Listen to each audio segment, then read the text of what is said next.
All right, those of you that are in relationships, when you and your significant other have problems, do you find yourself running to your family or friends to maybe vent about your problems to them, maybe looking for some support? How has that worked out for you? Not always so great, right? That is why our relationship expert, Kat Robey, is here to tell us what is a healthy amount of sharing. Now, they just told me how much time we have to talk, Kat, in my ear, and I said, that's not enough time. Me and Kat have a lot to talk about with this subject. Let's start with why is it why can it be problematic? It's problematic because it sets up a divide in your relationship. And it also sets up, whether you mean to or not, people who love you are going to create an alliance for you and against your partner. So that's going to cause problems. The other thing is, since we're going to go on speed mode here, is if you're going to share things, it's also important to share the good things. Yes. People don't necessarily share about their relationship. They share what's not working, and they typically share it from the vantage point of being the victim of that other person's behavior versus, you know what, you can share to a family or anybody about, we had this argument and I felt so this way and I wasn't sure what to do with it. Great, talk like that all day.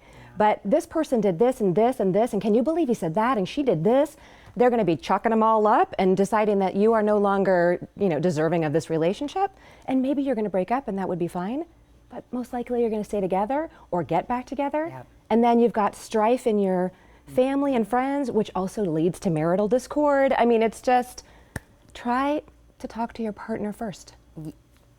Brilliant idea. Right? And a lot of people are looking for that support, or I want you to tell me I'm right because I need that right now because I'm not, obviously we're not seeing eye to eye on something. Mm-hmm. And in my own personal experiences, that has broken up friendships. Like someone is like, all you do is talk about your problems with your significant other. I just can't hear that all the time. So I know we have there's so many things, to do this, but I want to get to why. So if we're that person, we're like, okay, I am that person. I'm always reaching out to my friends and my family when I'm having problems. What's the first thing I should do to maybe get this under control? Well, first of all, check out what it is. Why are you doing it? Are you doing it to throw them under the bus? Are you doing it to prove a point? Are you doing it to win an argument? If you're doing it for any of those reasons, that's really more gossip than support. Okay. So if you're wanting to have true support and maybe you've talked to your partner, maybe you haven't. If you're too scared to talk to your partner, I think there's a problem there, maybe with trusting that they're going to be open to it. Maybe consider going to talk to someone, a pastor, or maybe even a family friend that you could both go talk to. But pulling out of it is really trying to even the score for your partner. Yes. Like, let's make this an even deal. Otherwise, the other people only hear your half of the story, and there's always two sides to the story. So part of it is kind of growing ourselves up into a mature enough place to be able to say, here's what I contributed to what's not going so well. Yeah. But man, that really made me mad. So, okay, great. At least both pieces are on the table, and then maybe you can have a useful discussion. But taking it outside of your relationship, we were just talking about coworkers particularly. Yes.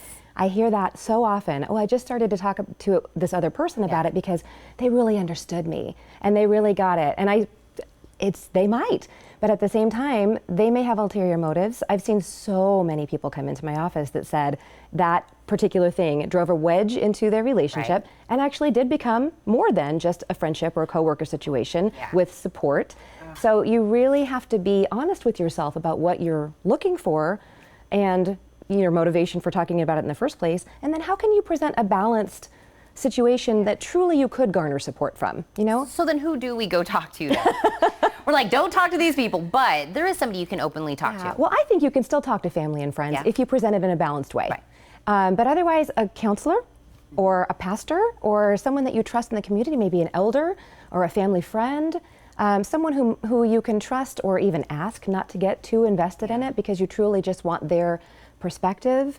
Like we said in earlier segments, our parents and our family generationally have a lot of wisdom that we could pull from if we were able to ask for, that kind of guidance in a balanced way, not trying to throw our partner under the bus, not trying to win an argument, not trying to gather evidence to take back to them and let them know why they're so wrong about this thing. Yep.